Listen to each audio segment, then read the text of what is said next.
Siguiendo con esto, bueno, habíamos dicho en la imagen de recién, habíamos visto, bueno, ya hemos visto el tímpano, ya hemos visto las distintas paredes, ahora hay que ver el contenido.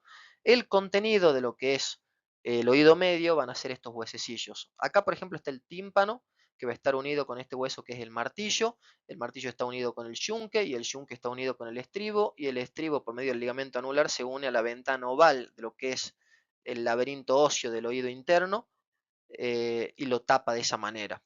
Acá podemos ver con más detalle la anatomía, en este caso tenemos una visión medial de lo que son los huesecillos, es decir, es como si yo vería desde acá hacia allá a los huesos, y básicamente, ¿qué podemos ver? Podemos ver esto que es el martillo va a tener una cabeza, va a tener un cuello, va a tener también una apófisis anterior, va una apófisis anterior, una apófisis lateral también. Por otra parte, va a tener esto que es el mango manubrio, que es el que está insertado en la membrana timpánica, encontrándose entre lo que sería la capa interna y fibrosa de la membrana timpánica.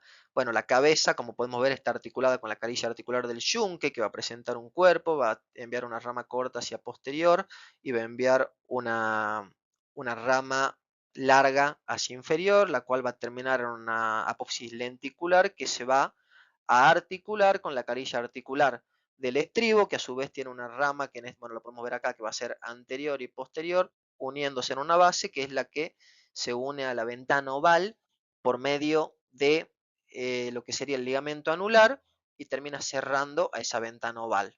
Ahí tenemos los tres huesecillos entonces. ¿Y por qué son tan importantes? Básicamente porque cuando ingresa la onda sonora por el conducto auditivo externo, hace vibrar a la membrana timpánica, esa vibración hace que vibre el huesecillo, entonces vibra el martillo, vibra el yunque, vibra el estribo, y eso produce cierta estimulación en el oído interno, que ya lo vamos a ver, para producir el sonido.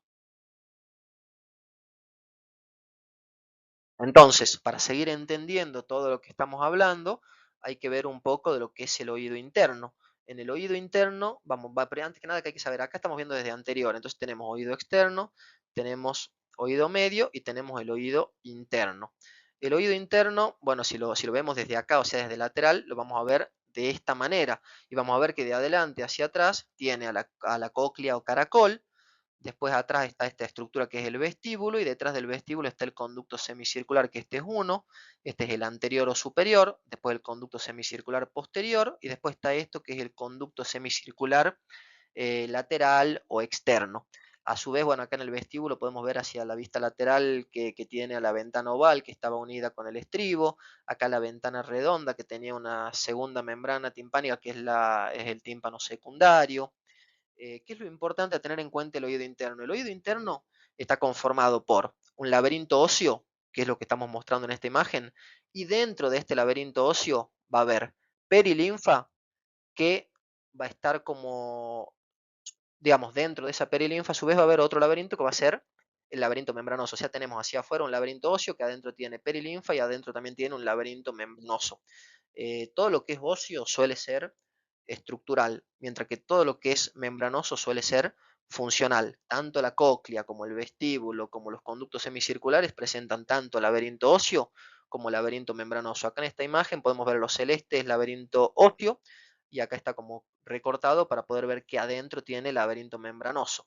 Bien, que sería todo este color de aquí. Eh,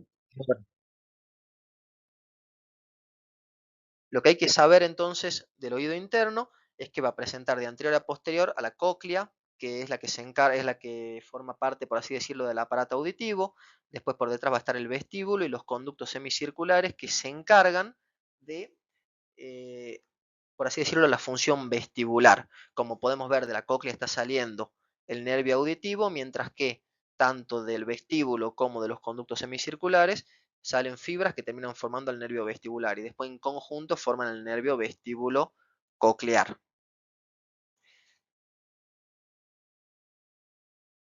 Esta imagen, básicamente lo que ustedes tienen que imaginar, esta imagen en realidad lo que es la cóclea, o sea, vamos a empezar a describir de adelante hacia atrás. ¿Y qué es lo muy importante a tener en cuenta de esto? En primer lugar, Vamos a ver si podemos dibujar.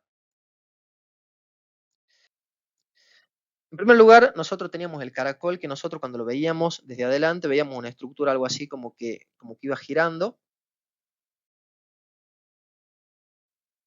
que a 2 vueltas y media, bueno, esto era el caracol, esto es viéndolo, por así decirlo, desde, digamos, de forma completa. Pero si nosotros hacemos un corte de esta manera, y lo vemos así, nos encontramos con esta imagen que está acá. Entonces, ¿qué es lo que podemos ver? ¿Qué es lo importante a tener en cuenta de la cóclea o caracol?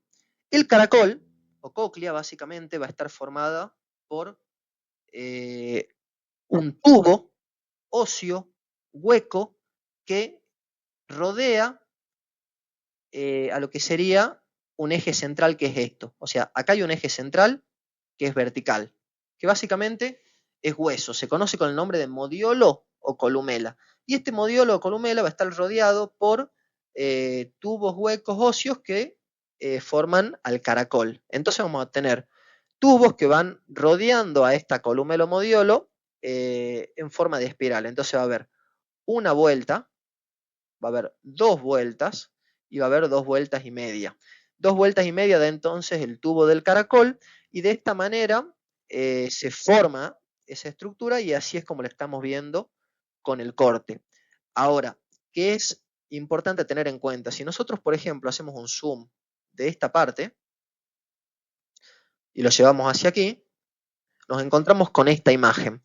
Esto que está acá es el modiolo, es decir, es el eje central, el cual presenta alguno que otro pasaje de vasos y nervios para nutrición y para inervación, y además podemos ver que este modiolo presenta como una prolongación, como un tabique óseo, que es lo mismo que está pasando acá, o sea, está el modiolo y presenta un tabique óseo.